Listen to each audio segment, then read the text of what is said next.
Daily नवी कामयाबी सामने आती है जिहदे उत्ते गलबात करना इंतहाई जरूरी है क्योंकि JF-17 ने पाकिस्तान दा सिर जिहड़ा है फखर नाल बुलंद कीता। अच्छा, ये त्यारा जिहड़ा है वो ना सिर्फ पाकिस्तान दी फजाई ताकत दा फखर है बल्कि एक आलमी मार्केट दे उत्ते भी तवज्जो दा मरकज बनता जा रहा है। हर मुल्क चाह रहा है कि जी साडे कोल JF-17 होना चाहिए। पाकिस्तान दा सब तो वड्डा दिफाई कलीदी मुआहिदा आज़रबाईजान दे नाल तय पाया 40 JF-17 थंडर ब्लॉक 3 दा तारीखी मुआहिदा होया। बांग्लादेश ने भी इन्हां तैयारियों दे विच दिलचस्पी जाहिर कीती है। इंडोनेशिया दे नाल भी तकरीबन 40 तैयारियों दे मुआहिदे दे उत्ते गलबात हुंदी पई है। JF-17 दी आलमी तवज्जो विच इजाफा 2025 दे मई दे भारत दे नाल जिहड़ा एक अपना फजाई मार्का होया ओदे करके पूरी दुनिया दे उत्ते छा गए। पाकिस्तान ने दुनिया नूं साबित कीता है कि वो ना सिर्फ आपदे फौजी दफा नूं मजबूत बनाना पिया बल्कि तरक्की पजीर मुल्कां नूं मजीद काबिले एतमाद और मुअस्सर दफाई हल फराहम करने विच भी आपदा किरदार अदा करदा पिया। और यही जिहड़ियां मिर्चां ने ना वो भारत नूं लगदियां ने किहड़ी-किहड़ी थां ते लगदियां तुहानूं पता ही है।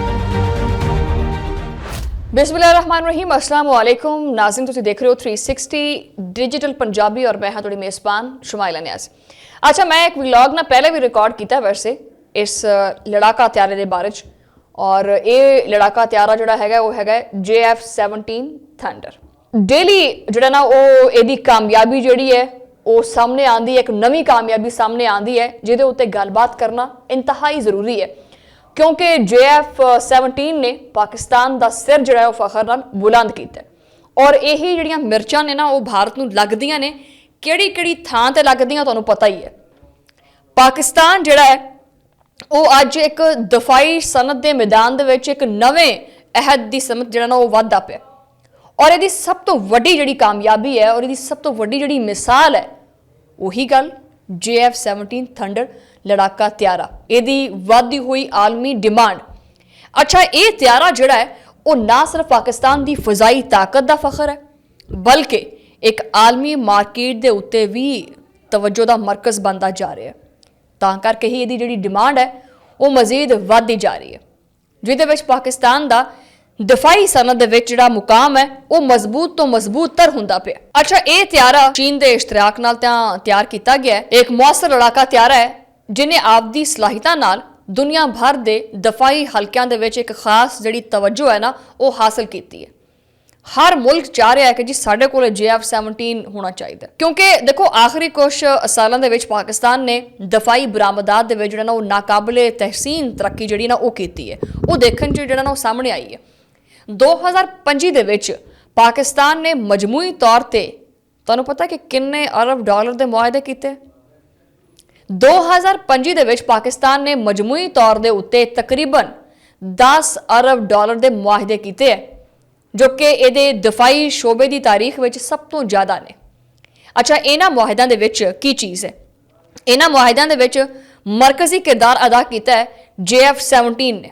पाकिस्तान दा सब तो वड्डा दिफाई कलीदी मुआहिदा आज़रबाईजान दे नाल तय पाया जिस दे तहत 40 JF-17 थंडर ब्लॉक 3 लड़ाका त्यारियां दी खरीदारी दे उत्ते तकरीबन 4.6 अरब डॉलर दा तारीखी मुआहिदा होया। हो गए ना हैरान फिर है? अच्छा, ये जिहड़ा है ना वो सारा कुछ बहुत वड्डा तुहानूं लगदा पिया कि जी दफाई मुआहदा है जो कि पाकिस्तान ने किसी भी बैरूने मुल्क नाल कीता है और इहदे जरिए पाकिस्तान दा जिहड़ा एक दफाई सनती इमेज है ना वो पूरी दुनिया दे उत्ते बड़ा वाजे होया और मजीद मजबूत भी होया। यानी पाकिस्तान ने अपने जिहड़े पैर ने वो आलमी सतह दे उत्ते बड़े मजबूत कर लेने।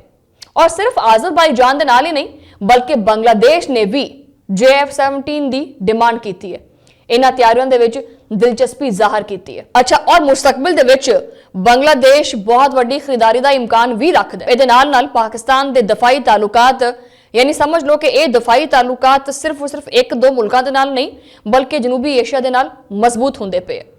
इसी तरह इंडोनेशिया दे नाल भी JF-17 दे मुमकिना खरीदारी जिहड़ी है उहदे भी मुज़ाकरात जारी ने, उहदे बाਅਦ भी गलबात चलदी पई है जिन्हां विच तकरीबन 40 तैयारियां दे मुआहदे दे उत्ते गलबात हुंदी पई है। अच्छा, इस सारी सूरत हाल दे नाल पाकिस्तान नूं जनूब मशरकी एशिया दे विच दफाई बरामदात वधाउण दा एक मौका मिलदा पिया। अच्छा, सिर्फ यही ममालिक नहीं, इस तो अलावा अफ्रीकी और मशरक वुस्ता दे ममालिक जिहड़े ने ਜਿਨ੍ਹਾਂ ਵਿੱਚ ਸੁਡਾਨ ਹੈ, ਇਰਾਕ ਹੈ, ਨਾਈਜੀਰੀਆ ਹੈ ਔਰ ਮੋਰਾਕੋ ਹੈ, ਉਹ ਵੀ JF-17 ਜਾਂ ਜਿਹੜੇ ਹੋਰ ਪਾਕਿਸਤਾਨ ਦੇ ਦਿਫਾਈ ਮਸਨੂਆਤ ਨੇ ਉਹਨਾਂ ਵਿੱਚ ਦਿਲਚਸਪੀ ਜ਼ਾਹਰ ਕਰਦੇ ਪਏ ਨੇ, ਜਿੰਦੀ ਵਜ੍ਹਾ ਤੋਂ ਪਾਕਿਸਤਾਨ ਦੀ ਦਿਫਾਈ ਸਨਅਤ ਦੀ ਜਿਹੜੀ ਰਸਾਈ ਹੈ, ਉਹਦੀ ਜਿਹੜੀ ਪਹੁੰਚ ਹੈ, ਉਹ ਮਜ਼ੀਦ ਵੱਧਦੀ ਪਈ ਹੈ, ਮਜ਼ੀਦ ਵਸੀਤਰ ਹੁੰਦੀ ਪਈ ਹੈ। ਔਰ ਇਹ ਕਾਮਯਾਬੀ ਇਤਫਾਕ ਨਾਲ ਨਹੀਂ ਆਈ ਹੈ। JF-17 ਦੀ ਆਲਮੀ ਤਵੱਜੋ ਵਿੱਚ ਇਜ਼ਾਫਾ ਪਾਕਿਸਤਾਨ ਦੀ ਜੰਗੀ ਕਾਰਕਰਦਗੀ, ਘੱਟ ਲਾਗਤ ਔਰ ਆਲਾ ਸਲਾਹੀਅਤ ਦਾ ਮਜਮੂਆ ਹੈ। ਸਭ ਤੋਂ ਇੱਕ ਕਾਬਲੇ ਗੌਰ ਗੱਲ ਜਿਹੜੀ ਹੈਗੀ ਹੈ ਉਹ ਇਹ ਹੈਗੀ ਹੈ ਕਿ 2025 ਦੇ ਮਈ ਦੇ ਵਿੱਚ ਭਾਰਤ ਦੇ ਨਾਲ ਜਿਹੜਾ ਇੱਕ ਆਪਣਾ ਫਜ਼ਾਈ ਮਾਰਕਾ ਹੋਇਆ, ਉਹਦੇ ਕਰਕੇ ਇਹ JF-17 ਜਿਹੜੇ ਨੇ ਪੂਰੀ ਦੁਨੀਆ ਦੇ ਉੱਤੇ ਛਾ ਗਏ, ਕਿਉਂਕਿ JF-17 ਦੀ ਜਿਹੜੀ ਸਲਾਹੀਅਤ ਹੈ ਉਹ ਪੂਰੀ ਦੁਨੀਆ ਦੇ ਵਿੱਚ ਉਜਾਗਰ ਹੋ ਗਈ। ਬੇਸਿਕਲੀ ਇਹ ਮਈ ਦਾ ਜਿਹੜਾ ਮਾਰਕਾ ਹੱਕ ਸੀ ਨਾ, ਉਹਦੇ ਵਿੱਚ JF-17 ਨੇ ਆਪਦਾ ਜਿਹੜਾ ਲੋਹਾ ਸੀ ਨਾ ਉਹ ਮਨਵਾ ਲਿਆ ਔਰ ਆਲਮੀ ਖਰੀਦਾਰਾਂ ਦਾ ਇਤਮਾਦ ਹਾਸਲ ਕਰ ਲਿਆ। ਔਰ ਇਸੇ ਚੀਜ਼ ਦੀ ਤਕਲੀਫ ਜਿਹੜੀ ਹੈ ਉਹ ਭਾਰਤ ਨੂੰ ਬਹੁਤ ਜ਼ਿਆਦਾ ਹੁੰਦੀ ਪਈ ਹੈ। ਖਾਸ ਗੱਲ ਇਹ ਹੈ ਕਿ ਪਾਕਿਸਤਾਨ ਸਿਰਫ ਔਰ ਸਿਰਫ ਇਹ ਜਿਹੜੇ ਤਿਆਰੇ ਵੇਚਦਾ ਪਿਆ ਹੈ, ਇਹ ਜਿਹੜੇ ਮੁਆਹਦੇ ਕਰਦਾ ਪਿਆ ਹੈ, ਸਿਰਫ ਉੱਥੇ ਤੱਕ ਮਹਿਦੂਦ ਨਹੀਂ ਹੈਗੀ, ਸਿਰਫ ਦਫਾਈ ਮੁਆਹਦਿਆਂ ਤੱਕ ਮਹਿਦੂਦ ਨਹੀਂ ਹੈਗੀ। ਦਫਾਈ ਮੁਆਹਦਿਆਂ ਦੇ ਵਿੱਚ ਪਾਇਲਟ ਟ੍ਰੇਨਿੰਗ, ਤਿਆਰੀਆਂ ਦੀ ਦੇਖਭਾਲ, ਸਪੋਰਟ ਸਿਸਟਮ, ਲੌਜਿਸਟਿਕਸ और तकनीकी ताउन वर्गे मामलात भी शामिल ने, ਜਿਹੜਾ ਕਿ ਮਜ਼ੀਦ ਚੁਭਨ ਦਾ ਬਾਇਸ ਬਣਦੇ ਪਏ ਨੇ। ਜਿਸ ਤੋਂ ਬਾਅਦ ਪਾਕਿਸਤਾਨ ਸਮਝ ਲਓ ਕਿ ਇੱਕ ਮੁਕੰਮਲ ਤੌਰ ਤੇ ਦਿਫਾਈ ਪਾਰਟਨਰ ਦੀ ਹੈਸੀਅਤ ਇਖਤਿਆਰ ਕਰਦਾ ਪਿਆ, ਨਾ ਕਿ ਸਿਰਫ ਔਰ ਸਿਰਫ ਇੱਕ ਜੰਗੀ ਸਾਜ਼ੋ ਸਮਾਨ ਵੇਚਣ ਵਾਲਾ ਕੋਈ ਮੁਲਕ। ਕਿ ਸਿਰਫ ਅਸੀਂ ਆਖਿਆ ਜੀ ਸਾਡੇ ਕੋਲ ਇਹ ਜਹਾਜ਼ ਹੈ ਤੇ ਤੁਸੀਂ ਲੈ ਲਓ, ਉਹਨਾਂ ਨੇ ਕਿਹਾ ਨਹੀਂ, ਸਾਨੂੰ ਮਹਾਰਤ ਵੀ ਸਿਖਾਓ, ਸਾਨੂੰ ਟੈਕਨੀਕ ਵੀ ਸਿਖਾਓ। ਸਮਝਦੇ ਹੋ ਨਾ? ਫਿਰ ਇਹ ਸਾਰਾ ਕੁਝ ਪਾਕਿਸਤਾਨ ਦੀ ਜਿਹੜਾ ਨਾ ਉਹ ਆਲਮੀ ਸਤਹ ਦੇ ਉੱਤੇ ਦਫਾਈ ਸਨਅਤ ਦੀ ਸ਼ਨਾਖਤ ਔਰ ਸਟ੍ਰੈਟੇਜਿਕ ਅਹਿਮੀਅਤ ਨੂੰ ਮਜ਼ੀਦ ਵਧਾਉਂਦਾ ਪਿਆ।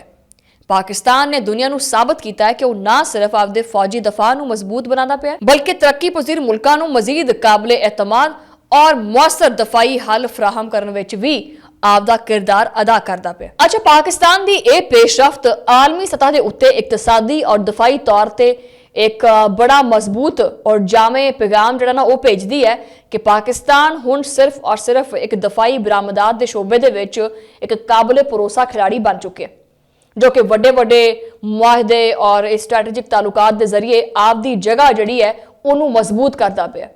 सिर्फ और सिर्फ गल्लां करके नहीं करता पिया, बल्कि अमली कारकर्दगी करके दिखाउंदा पिया। आखिर दे विच मैं यही कहना चाहांगी कि JF-17 थंडर वर्गे मनसूबियां दी आलमी सतह दे उत्ते पजीराई जिहड़ी है वो पाकिस्तान वास्ते जिहड़ा ना वो ना सिर्फ मुआशी फायदे लैके आंदी है, बल्कि इस दे डिप्लोमैटिक और स्ट्रैटेजिक इतिहाद नूं भी मजीद मजबूत करदी है। और इस तरक्की दे नाल पाकिस्तान दी दफाई सनत मुस्तकबिल दे विच मजीद मजबूत मुकाम हासिल करदी हुई नजर आंदी पई है। JF-17 थंडर इहदी सब तो वड्डी कामयाबी है। हजे होर भी अगे बहुत कुछ पिया होया है।